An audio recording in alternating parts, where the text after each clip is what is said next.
Assalamualaikum warahmatullahi wabarakatuh. Let me introduce myself. My name is Ali Bintari Indra Putri, student number 22 41 10 and 83. In this video, I will explain about accuracy in analyzing corporate governance fundamentals. Corporate governance is framework that governs the relationship between various stakeholders in a company, including shareholders, the board of directors, management, and other stakeholders. A proper analysis of corporate governance is essential to assessing the performance and sustainability of the company.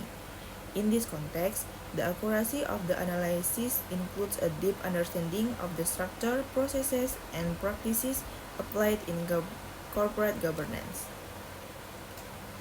Definition of corporate governance. Corporate governance is a set of rules, practices, and processes that govern how company is managed and supervised. This includes organizational structure. It is how the company is organized, including the roles and responsibilities of the board of director and management. Next, decision-making process. It is how strategic decisions are made and implemented. And last, stakeholders relationship. It is interaction between the company and shareholders, employee, customer, supplier, and the community. Next, the importance of corporate governance. Good corporate governance has several benefits include increasing investor confidence. Investors tend to invest in companies that have transparent and accountable governance. Next, reduce risks. Good corporate governance practices can reduce the risk of fraud, corruption, and abuse of power. Next, improve corporate performance. Companies with good corporate governance tend to perform better in the long run. And next, support sustainability. Good corporate governance encourages companies to operate ethically and responsibly towards the environment to society. Next, fundamental element of corporate governance. Some key elements of corporate governance include first, board structure. These include composition, qualification, and diversity. Composition is the proportion of independent and non-independent members. Qualification is the experience and expertise of board members, and diversity is background perspective of board member. Next, shareholder rights. That include voting rights and access to information. Voting rights is the ability of shareholders to vote on important decisions, and access to information is the availability of relevant information for shareholders to make informed decisions. Next, transparency and disclosure. This includes financial reporting and non-financial disclosure. Financial reporting is the quality and timelines of financial report, and non-financial disclosure is information about environmental, social, and governance practices. And last, ethics and compliance. This includes code of ethics and regulatory compliance. Code of ethics is policies that govern employee and management behavior, and regulatory compliance is complying with applicable laws and regulations. Next, corporate governance analysis method. Corporate governance analysis can be conducted through several approaches. First, qualitative analysis. Assessing the corporate governance policies and practices implemented using interview and survey to gain perspective from stakeholders. Next, quantitative analysis. Using statistical data to evaluate the company's performance related to corporate governance. Metrics that can be used include financial ratio, return on investment, and the company market value. Next, benchmarking. It is comparing the company corporate governance practices to industry standard or similar companies, identifying best practices and areas for improvement. Next, Board of Directors quality. Evaluate the background, experience, and independence of board members, frequency and quality of board meeting. Assalamualaikum warahmatullahi wabarakatuh. Let me introduce myself. My name is Albintari Indra Putri, serial number 22, 41, 10, and 83. In this video, I will explain about accuracy in analyzing corporate governance fundamentals. Corporate governance is a framework that governs the relationship between various stakeholders in a company, including shareholders, the board of directors, management, and other stakeholders. A proper analysis of corporate governance is essential to assessing the performance and sustainability of the company. In this context, the accuracy of the analysis includes a deep understanding of the structure, processes, and practices applied in corporate governance. Definition of corporate governance. Corporate governance is a set of rules, practices, and processes that govern how company is managed and supervised. This includes organizational structure. It is how the company is organized, including the roles and responsibilities of the board of directors and management. Next, decision-making process. It is how strategic decisions are made and implemented. And last, stakeholders relationship. It is interaction between the company and shareholders, employee, customer, supplier, and the community. Next, the importance of corporate governance. Good corporate governance has several benefits, include increasing investor confidence. Investors tend to invest in companies that have transparent and accountable governance. Next, reduce risks. Good corporate governance practices can reduce the risk of fraud, corruption, and abuse of power. Next, improve corporate performance. Companies with good corporate governance tend to perform better in the long run. And next, support sustainability.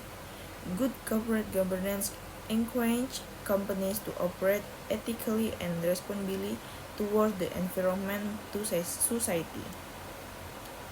Next, fundamental element of corporate governance. Some key elements of corporate governance include: first, board structure. These include composition, qualification, and diversity. Composition is the proportion of independent and non-independent members. Qualification is the experience and expertise of board members, and diversity is background perspective of board member.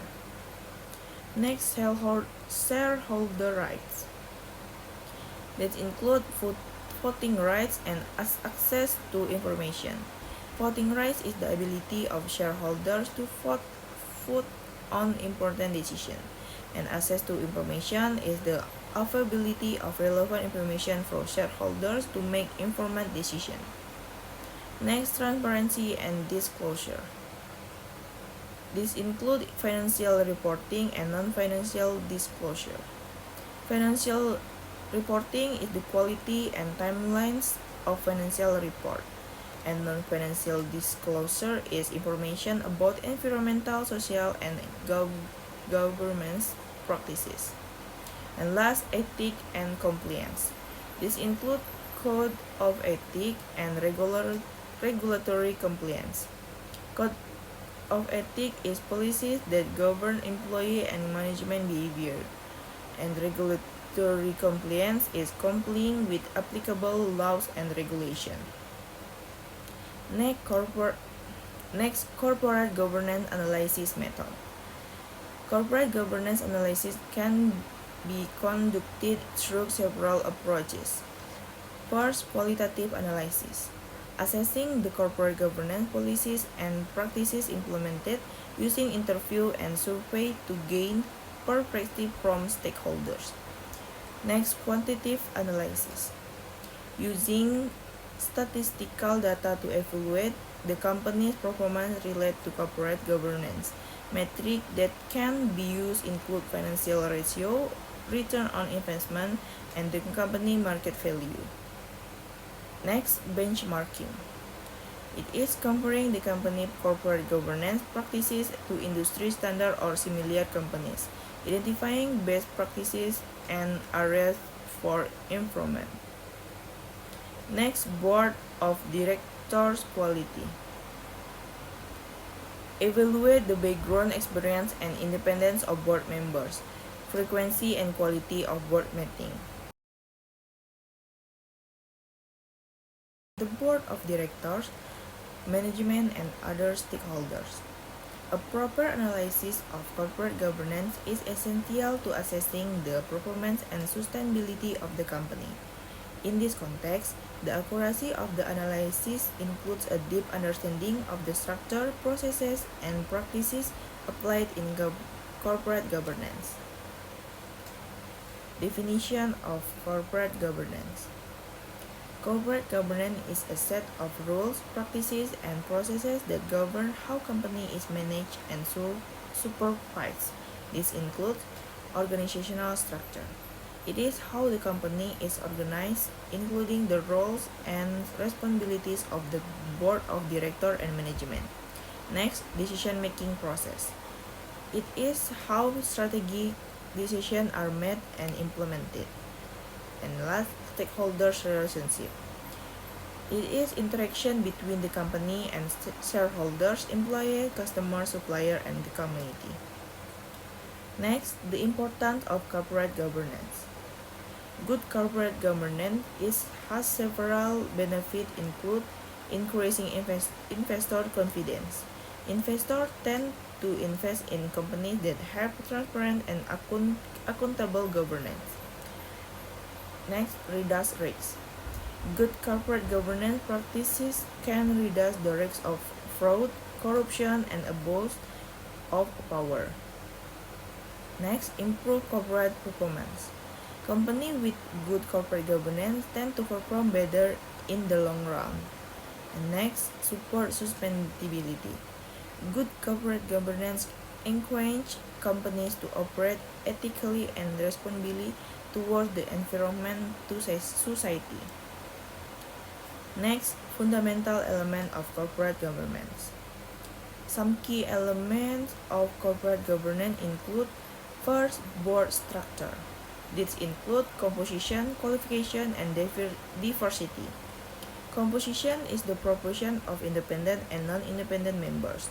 Qualification is the experience and expertise of board members. And diversity is background perspective of board member. Next, shareholder rights. That include voting rights and access to information. Voting rights is the ability of shareholders to vote on important decisions, and access to information is the availability of relevant information for shareholders to make informed decisions. Next, transparency and disclosure. This includes financial reporting and non-financial disclosure. Financial reporting is the quality and timelines of financial report, and non-financial disclosure is information about environmental, social, and governance practices. And last, ethics and compliance. This includes code of ethics and regulatory compliance. Code of ethics is policies that govern employee and management behavior, and regulatory compliance is complying with applicable laws and regulations. Next, corporate governance analysis method. Corporate governance analysis can be conducted through several approaches. First, qualitative analysis. Assessing the corporate governance policies and practices implemented using interview and survey to gain perspective from stakeholders. Next, quantitative analysis. Using statistical data to evaluate the company's performance related to corporate governance. Metrics that can be used include financial ratio, return on investment, and the company market value. Next, benchmarking. It is comparing the company corporate governance practices to industry standard or similar companies, identifying best practices and areas for improvement.